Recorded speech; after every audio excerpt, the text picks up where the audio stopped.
আপনারা জানেন, সরকার দায়িত্ব গ্রহণের পরপরই দেশের দক্ষিণ ও উত্তরাঞ্চলে যে ভয়াবহ বন্যা পরিস্থিতি তৈরি হয়েছিল তা ফসল উৎপাদনে ব্যাপক ক্ষতি সাধন করেছে। এর ফলে নিত্য প্রয়োজনীয় পণ্যের মূল্য বৃদ্ধির আশঙ্কা হয়েছিল। তবে সংশ্লিষ্ট প্রতিষ্ঠান ও কর্তৃপক্ষের যথাযথ পদক্ষেপ, নজরদারি ও মধ্যস্বত্বভোগীদের দৌরাত্ম্য কমানোর ফলে এটি এড়ানো গেছে।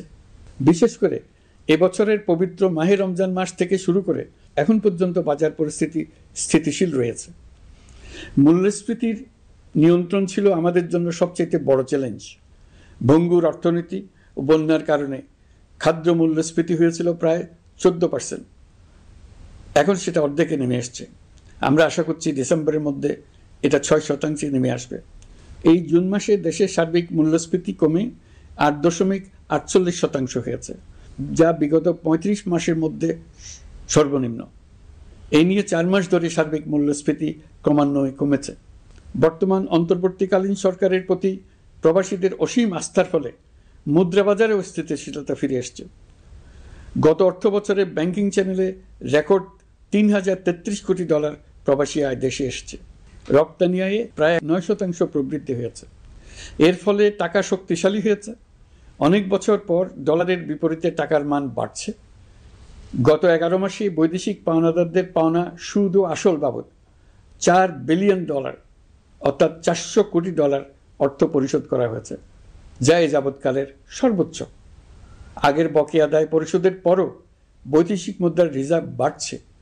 আগামীতে এই ধারা বজায় থাকবে বলে আমরা আশা করি।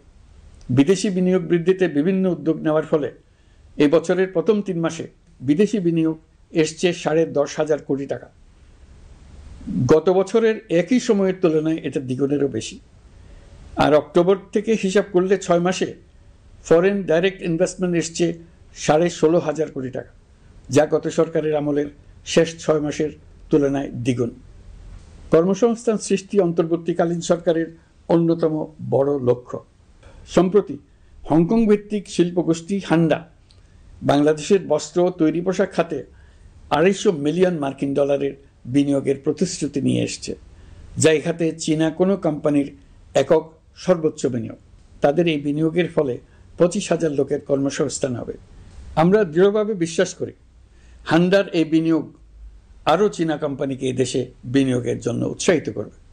এর মাধ্যমে আমাদের তরুণ তরুণীদের কর্মসংস্থানের পথ খুলবে। গত 16 বছরে দেশ থেকে যে বিপুল পরিমাণ অর্থ পাচার হয়ে গিয়েছে, আমরা সেটা ফিরিয়ে আনার উদ্যোগ নিয়েছি। এই দীর্ঘ আইনি প্রক্রিয়ার জন্য সরকার নামকরা বিদেশি আইনি প্রতিষ্ঠানকে নিয়োগ দিয়েছে।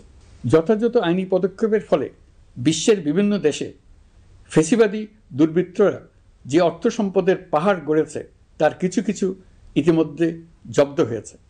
এই কার্যক্রম সঠিকভাবে চালিয়ে যেতে পারলে অল্প সময়ের মধ্যে আরও কিছু ইতিবাচক ফলাফল পাওয়া যাবে বলে আমি বিশ্বাস করি।